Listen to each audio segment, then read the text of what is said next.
I remember when I was 17 and a woman asked me, "Are you saved?" I didn't have any idea what she meant. I was like, saved? What the heck is saved? The best thing I could think through was maybe she means, am I like my grandmother? And I adamantly told her no, because I'm not like my grandmother.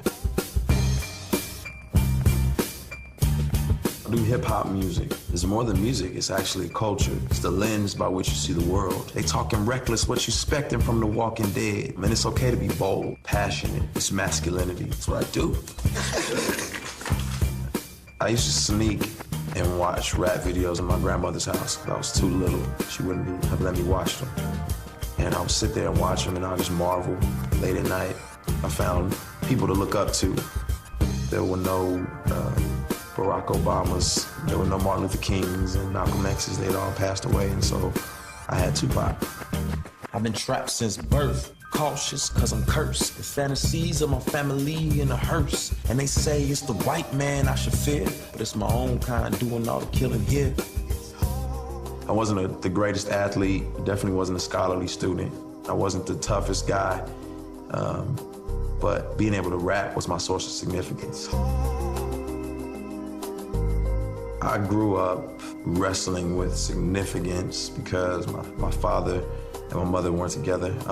Never met my father. He became a drug addict and kind of let his life crumble. I felt like my dad was this piece of my life that I needed to have to feel like I was somebody. Having a single mother who worked a lot, you know, she just had to entrust me in the care of family members and different people a lot of times. I experienced abuse as a kid. I experienced neglect and you know, different kind of things. And so I was just wanting real significance, and I didn't feel like I was gonna get it trying to be this manicured, good, all-around student and person. The people I looked up to were gangsters. You know, my uncle, I remember him, you know, showing me a gun, and I just wanted to be like those guys. So I took a BB gun and stood in the middle of the street and pointed it at a car, and just saw the lady panic and freak out. And for me, that was just fun. I didn't have anything to do. I wanted to be back in the inner city. I wanted to be, you know, doing criminal activity. So I just kept rebelling, and I kept doing worse. In drugs, 16, fighting all the time. Got arrested in high school for stealing. He was just like, man, what are you gonna do with your life? Got put on a gang list. I remember thinking like, man, I guess I'm supposed to care. Went from drugs to drinking to I'm a wreck, partying to I don't fit anywhere. I'm just this misfit of a person. My mother was like, you just need to read your Bible. And I remember ripping the pages out of the Bible and throwing it on the floor. And I said, I don't want this Bible. I just couldn't wrap my hands around this being true, this being real. My grandmother was a Christian. You know, I would have to go to church with her. It was like older people, it was old people. So for me, church wasn't about God, and church was for them. It wasn't for me. It's probably not real, probably just something people use as a crutch.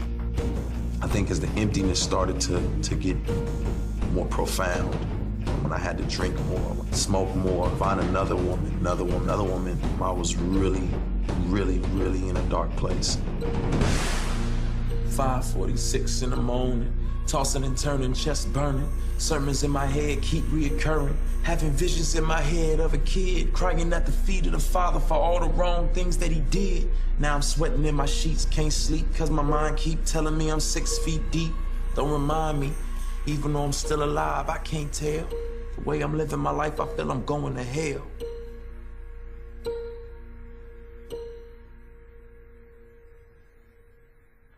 I got invited by a friend to a conference, and you know, I'm really just more excited about being in a big city. I'm more excited about there being girls. I'm more excited about just what the city brings. I'm not really concerned about the conference.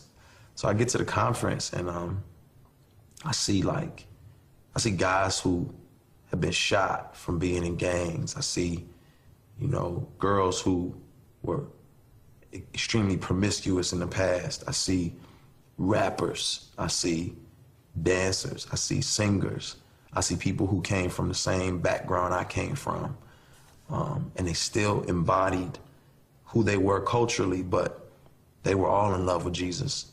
And I'd never seen that before. And then I saw another group, and they were sold out for Jesus, and they were rapping, and you heard about it in their songs, and I was just like, what in the world?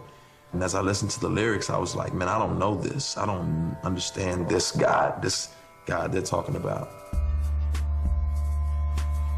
And then finally, someone got up and said, do you know you've been bought with a price? And he told me the story of Jesus on Golgotha and him carrying the cross and him bearing all of my sin, all of my lying, all of my cheating, all of my escapades, all of my drinking and drugging, and put it on his own back. And he said, I was bought with a price. And it made me think, man, somebody thinks I'm significant enough to die for me. Somebody thinks I'm significant enough to climb up this mountain with this cross on his back and take nails in his wrists and his feet for me.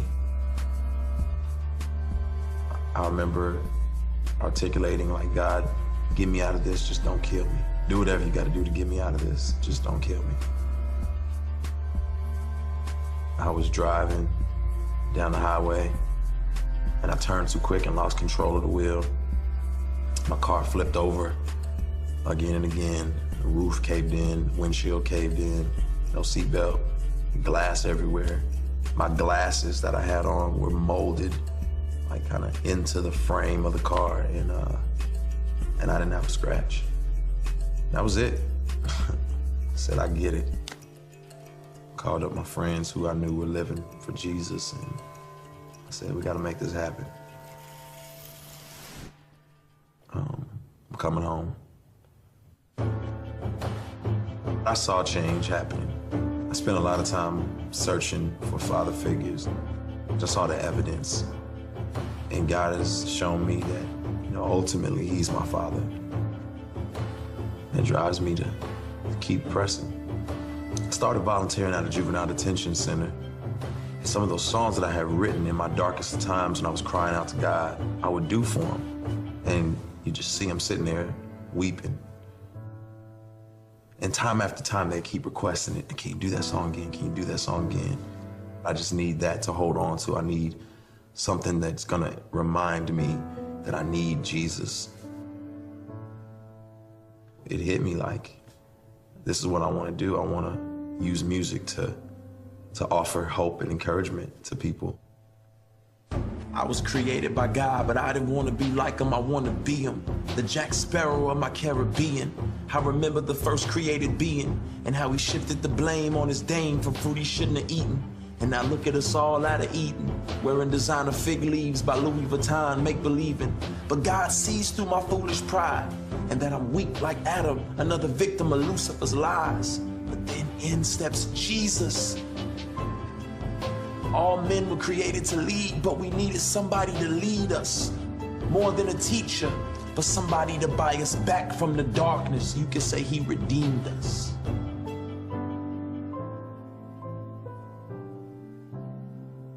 I've learned to stay close to my source of significance, to my source of worth. And that's God.